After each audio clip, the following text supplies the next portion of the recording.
you can consume much less food and still be energetic and maintain your weight levels. Your sugar values will not go up suddenly, you will not feel hungry for long periods of time.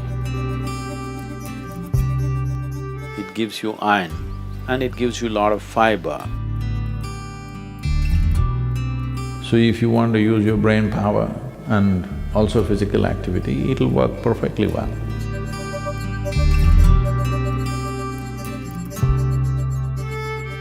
If you simply observe your own digestive system, the way it is built, there are enough parameters clearly telling you that this is built for vegetarian diet. We started eating non-vegetarian diet for survival. When survival was an issue, you eat whatever is available. It is not a moral issue, it's not a religious issue, it's not a philosophical stuff. It is just a question of what kind of fuel gets the best out of a particular machine. If you have a petrol motorcycle, you can put partially diesel, it'll still go, but you think you can race it? So the question is just this, what kind of life do you want to live? Do you want to live at the peak or you somehow want to survive? If you somehow want to survive, eat whatever the hell you want, what is the problem? But if you want to live at the optimum level, you want your body and your brains to function at its best, there is a certain way to eat. If you're conscious, you will see your body will function at a different level altogether.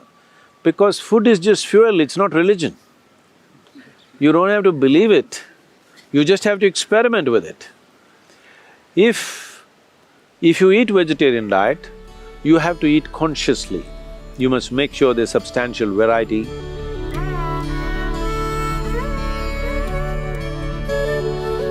Nutrition just does not mean just verifiable facts. Nutrition is about that which supports your life. So in those terms, the millets have a certain power to support human body in many different ways. Millets have the highest level of protein content among all cereals, and the calcium content, iron content and many micronutrients which you will not find in regular commercial wheat and rice that largely populations are consuming today. So particularly in Karnataka, just about 40 years ago, every home had ragi diets. Ragi mudde is very popular and ragi can be made into so many things. Ragi ambali was a constant thing for children growing up. And ragi dosa, ragi roti, all these are very popular things. Just about anything that you can do with rice, you can also do with ragi, but we have fallen into one cereal trap, shifting at least 50% to millet diet. Even if you cannot go 100% because of travel and other things, even shifting 50%, you will see three things. One thing is your general health and level of energy will be way higher than what you're experiencing right now. Next thing is, you can consume much less food and still be energetic and maintain your weight levels. In terms of millets, one important thing is they are slow release, your sugar values will not go up suddenly, it's a slow release process, and with less food, you will not feel hungry for long periods of time, which is a very good thing to do. This is very easy, those of you who tend to fast and try to balance your diet by doing fastings and intermittent fastings and things like that, you will see millet is most supportive for that kind of lifestyle. And above all, millet is closely connected to the land in which you live.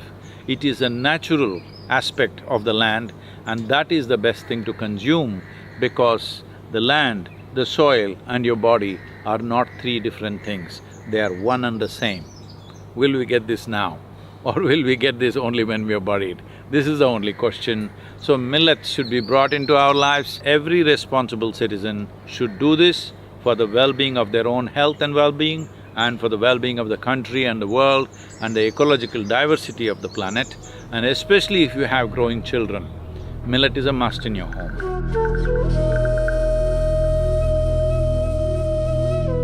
One great advantage with green is it gives you iron and it gives you a lot of fiber, which makes the passage of food easy in the system. The protoplasm in the leaf which is what gives it the green color, you can never digest that if you eat it raw. If you cook it, you can digest it partially. Only certain aspects of the green leaf you can absorb, rest of it just goes waste. But it serves another purpose, that is, the fiber is one thing. And if sufficient green leaf is eaten, even uncooked green leaf, if it's eaten, it works like a brush. It takes away the mucus in your digestive tract. You have seen, if you have dogs or cats at home, once in a way they will eat grass. That is not their diet. But they eat this so that mucus is cleaned up. They are all conscious enough to know when their system is loaded with mucus. Human beings,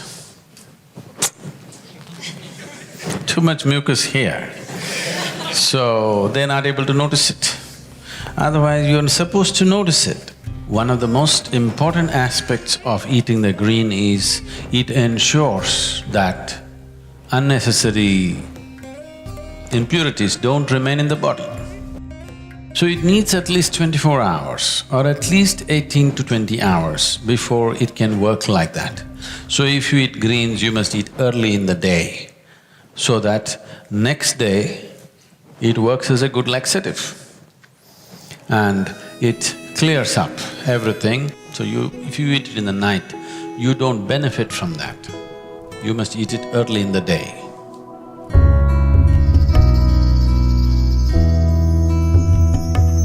So, you know very well, the most easily digestible food is fruit. Digestion means the Taragni, the digestive fires as they are known. If these fires have to burn most effectively, fruit is definitely the best thing. So fruit can do miraculous things to the body.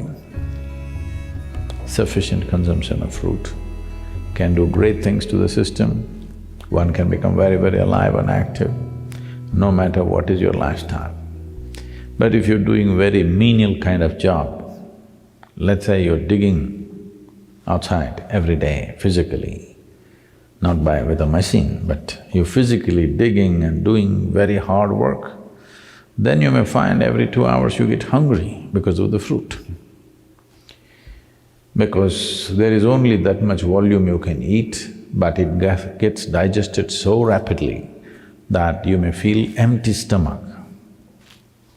Till you come to a certain level of awareness where you are able to be empty stomach and still be energetic, because hunger is about running out of energy. It's like you're running out of battery, that's why you need to eat. But today, a lot of people, or most people I would say, when they feel little empty in the stomach, they feel like eating. To get out of this, you need a little bit of awareness that you're empty stomach, but still you're okay, because you're energetic. When your energy starts dipping, you eat. So if you go on a total fruit diet, you may have to either spend little more time on the lunchtime and eat slowly so that you ingest enough fruit. Because with little fruit you will feel full because it's generally sweet. So one has to wait and slowly eat. There is also a bio clock within us that, let us say, your normal meal, cooked meal, you're taking 10-12 minutes to eat. Even if you eat fruit, by the time you reach 10-12 minutes, your body says you've eaten enough. So you have to consciously eat more, because it is timing you, it is not looking at the fill, it's just timing you. When those 10-12 minutes are gone, you feel you're full. So one has to go beyond that and consume enough. But if you're only on fruit diet and physically very active, it is important that maybe you bring 3 meals into your day, and most of you may already be doing it. So, 3 times a day, if you're sleeping 6 hours or 8 hours or whatever, For the remaining hours, 16 to 18 hours, 3 times eating is more than enough if you're eating fruit. But stomach will feel empty within 2 hours' time.